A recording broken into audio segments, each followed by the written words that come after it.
$1.5 trillion. That is the number the administration just put on the table for next year's defense budget, the largest increase since the Second World War. And where is that money coming from? Healthcare, science grants, research funding, the things that actually keep a country alive, not just armed. I am Andrew Mitrich, and today we are going to unpack how the war machine is eating America from the inside out. We have got the biggest military budget in modern history, oil prices spiking over 11% in a single day, cyber attacks hitting Amazon, and believe it or not, the first American pope publicly taking on the White House. If you think that sounds like a lot, stick around, because the most important piece is waiting for you at the end. And before we dive in, if this kind of honest, no-spin reporting matters to you, hit that like button and subscribe. We spend hours researching and fact-checking every story so you do not have to wade through the noise. If you want to go further, consider sponsoring the channel or using super thanks. It genuinely helps us stay independent. Now let us get into it. $1.5 trillion. Let that sink in for a moment. The proposed defense budget for fiscal year 2027 is not just big, it is historically unprecedented.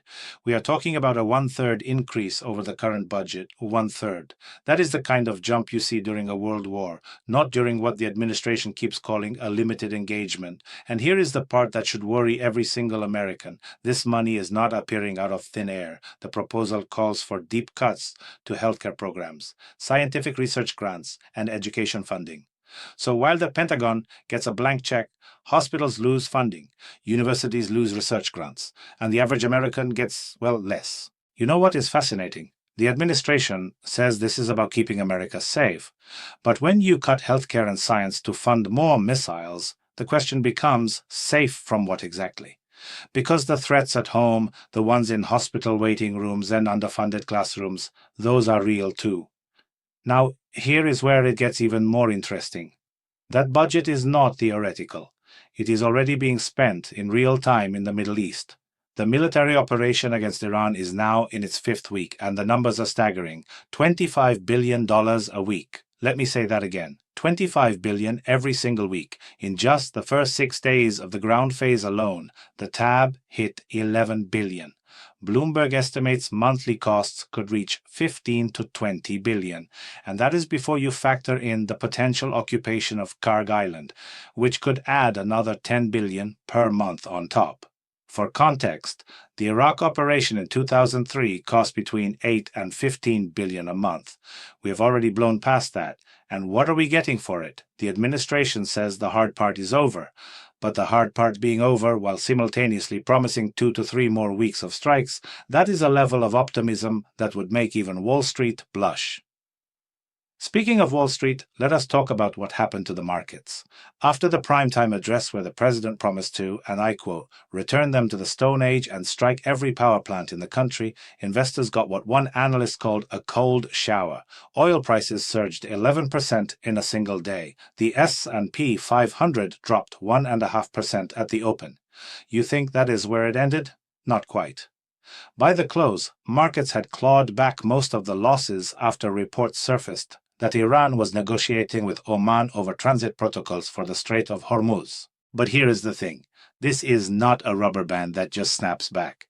Ben McMillan from IDX Advisors put it perfectly. The disruption to global shipping lanes, the insurance premiums, the rerouted tankers, those costs are baked in now. Even if the strait reopens tomorrow, the economic damage is already done. And the fact that Iran is now essentially setting up toll booths on one of the world's most critical oil choke points, that is a structural shift, not a temporary blip. And while bombs are falling in one theater, a completely different kind of warfare is happening in another. Iran has launched cyber attacks targeting Amazon and other major American technology companies. Think about that for a second. While the military is focused on physical infrastructure overseas, critical digital infrastructure at home is under assault. This is not some hypothetical future threat. It is happening right now. At the same time, a new bill in Congress aims to further restrict China's access to artificial intelligence technology. So you have got a two-front tech war, one kinetic and one digital, both demanding resources, both demanding attention. And meanwhile, the government cannot even fully fund itself. The shutdown drama continues, with promises to restore pay for certain federal workers, but no resolution to the underlying budget standoff. You know what the real irony is? We can find $1.5 trillion for defense, but we cannot keep the lights on in our own government offices. Now, here is something I did not expect to be reporting on today. The Pope, the first American-born Pope in history, has publicly criticized the administration's military campaign. During his Palm Sunday homily, Pope Leo delivered what Vatican sources are calling the sharpest rebuke of the White House from the Catholic Church in recent memory. When an American Pope takes on an American president, that is not just religion and politics clashing.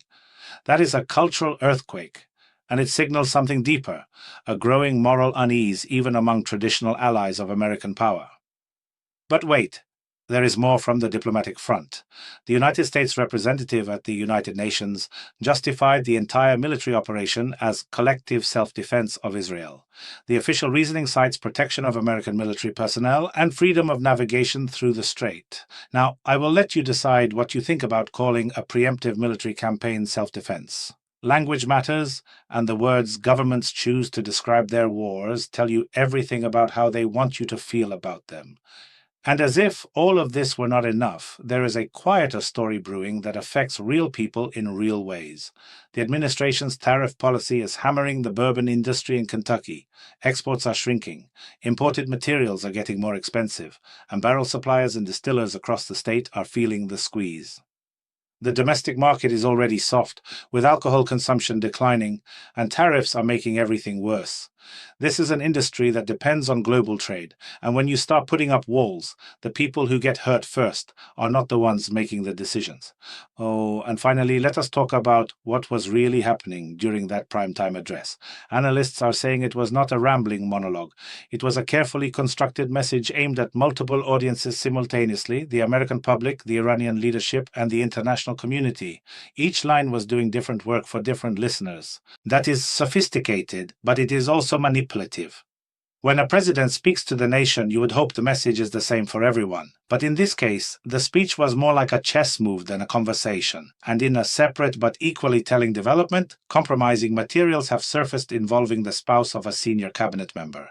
The nature of the material is being described as potential leverage, the kind of thing that raises serious questions about security clearances and vulnerability to external pressure. In an administration already dealing with a hot war and a government shutdown, this is the last thing anyone needs. So where does all of this leave us? A $1.5 trillion military budget funded by cutting healthcare, a war costing $25 billion a week with no clear end date, markets riding a roller coaster driven by presidential speeches, cyberattacks on American companies, a pope in open disagreement with the White House, and an economy where even the bourbon cannot flow freely anymore. Connect the dots, and the picture is not encouraging. Every single one of these stories matters, and they matter more when you see how they connect. That is what we do here, every day, and we could not do it without you. If you found value in this, drop a comment and tell us which story hit hardest. Share this with someone who needs to hear it. Your likes, your comments, your shares, they are not just nice to have. They are how the algorithm knows this content deserves to be seen by more people. Every click helps independent journalism survive in a world where it is getting harder and harder to tell the truth without a corporate filter. If you believe in what we are building, sponsoring the channel or leaving a super thanks is the most direct way to keep this work going. We are a small team doing big research, and your support is what makes it possible. Thank you for being here, thank you for caring, and I will see you in the next one.